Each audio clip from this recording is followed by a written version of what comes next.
और वेस्टीज के अंदर में दोस्तों एक कैटेगरी आती है एग्रीकल्चर, है ना।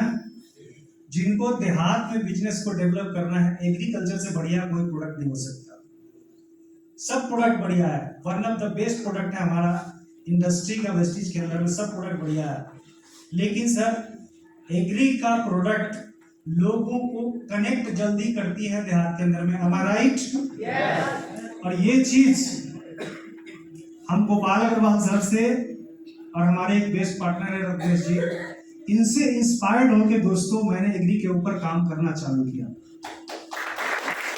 और मैं बताऊं आपको दोस्तों, एग्रीकल्चर के प्रोडक्ट्स में इतने दम। दोस्तों यहाँ पे हमारे धनंजय जी और एक रत्नेश जी मित्र बैठे हुए दोस्तों, अभी ब्रॉन्ज का लेवल उन्होंने लिया, तालियां बजा दीजिए रत्नेश जी, एक बार खड़ा हो जाइए दोस्तों।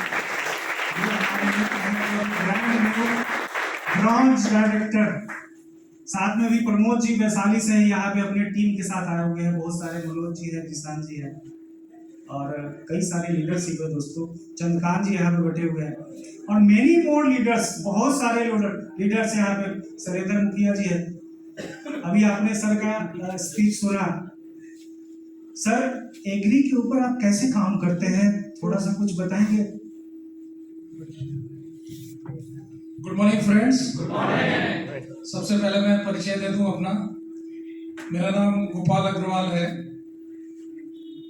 यहाँ से करीब 300 किलोमीटर पर एक पूर्णिया डिस्ट्रिक्ट है, डिस्ट्रिक्ट के अंदर बनमनखी जगह है, वहीं का रहने वाला हूँ मैं। और एक पैतृक बिजनेस है 60 साल का, पापा का दिया हुआ कपड़े की दुकान, कपड़े और रेडीमेड की दुकान है। लॉकडाउन के समय मैं इस बिजनेस में आया, इस बिजनेस को समझने का मौका मिला और जब लॉकडाउन खत्म हुआ तो उस समय ये हो गया कि एक तरफ दुकान थी और एक तरफ मेरी टीम थी, दोनों रास्ते थे, इधर से भी इनकम। और लॉकडाउन ने ये सिखा दिया कि इनकम के 2 दरवाजे तो निश्चित होने चाहिए, क्योंकि लॉकडाउन आया तो 60 साल की मेरी जो दुकान थी वो उसकी मतलब मेरी इनकम 0 हो गई। लेकिन वेस्टीज में जब दूसरी बार लॉकडाउन आया तो दुकान की इनकम 0 हुई, लेकिन मेरी वेस्टेज की इनकम 0 नहीं हुई। उस समय 25 से 30 हजार मेरी इनकम थी। तो काम जब शुरू किया मैंने, तो मुझे ये समझ में आ गया था कि हमारा जो एरिया है 80% एग्रीकल्चर है और अगर एक मतलब काम तो हम लोगों को सब पे करना है। हमारे जो 7 सेक्टर है, हेल्थ, एग्रीकल्चर, वाटर, एयर, सब पे करना है। लेकिन ये समझ में आया कि अभी जहां मुझे रहना है तो वो एरिया 80% एग्रीकल्चर है, तो उस पे काम करना है। क्योंकि जब तक आपकी टीम की पॉकेट बड़ी नहीं होगी तब तक आप बाहर मूव नहीं कर पाएंगे। और उसके लिए जरूरी था कि जो प्रेजेंट टाइम में आपके पास जो स्कोप है उसको आप ज्यादा से ज्यादा उसके ऊपर काम कीजिए। और मैं सच बताऊं कि एग्रीकल्चर के मामले में मैं आज तक मुझे ये भी नहीं समझ में था कि धान और मकई में क्या अंतर है। मुझे ये भी नहीं पता था कि धान मतलब ये बियोन क्या होता है। लेकिन ये समझ में आ गया, हमारे अपलाइन बार बार कहते हैं कि जो चीज आपको नहीं आए उस चीज पे आप लग जाओ। अगर आप लग जाओगे तो वो चीज आपको भी आने लगेगी। और धीरे धीरे एग्रीकल्चर पे काम करना शुरू किया हम लोगों ने। और मेरा मैं आज कहीं भी जाता हूँ तो मैं यही बोलता हूँ किसी भी किसान को, आप भी इसको देखिए। ऐसा कुछ नहीं है कि मैंने कुछ नया किया है, जो भी है यूट्यूब से देखा है, अपने अप्लायंस से सीखा है और उसी को देख के इम्प्लीमेंट किया है। लेकिन मैं किसी भी किसान के पास जाता हूँ, आप भी चाहे तो एक ही बात बोलिए कि आने वाले समय में सबसे पहले हमारा क्या सर, हम लोगों को हमेशा बोलते हैं कि हम लोग 2 चीज पे काम करते हैं। एक तो हम लोगों का नुकसान होने से बचाते हैं और दूसरा हम उनको फायदा पहुंचाते हैं। मैं कभी कहीं भी जाता हूं तो हमारी टीम एक ही बात बोलती है कि आप अगर इसी तरह से खेती करते रहेंगे तो एक दिन ऐसा आएगा कि आपकी धरती बंजर हो जाएगी, आपकी जमीन बंजर हो जाएगी और आप नई जनरेशन जो है वो 40 साल से ज्यादा की उम्र नहीं देख पाएंगे। ये फैक्ट है कि नहीं? फैक्ट है। सबसे पहले क्या होगा फ्यूचर में, उस चीज को हम लोग दिखाते हैं तो उसको ये समझ में आता है, क्योंकि किसान है तो वो जानता है। फिर हम लोग कहते हैं कि अगर हमारा प्रोडक्ट आप यूज करते हैं, अगर आप हमारा वर्ल्ड क्लास का जैविक खाद अगर आप यूज करते हैं, तो सबसे पहले हम आपका प्रोडक्शन 10 से 20% बढ़ा देंगे। दूसरा, हम आपके खर्च को 10 से 20% कम कर देंगे।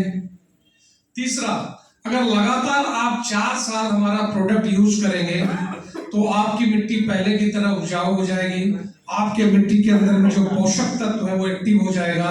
आपके मिट्टी के अंदर में जो अच्छे वो जो चाली की संख्या है जो कम हो गई है वो बढ़ जाएगी।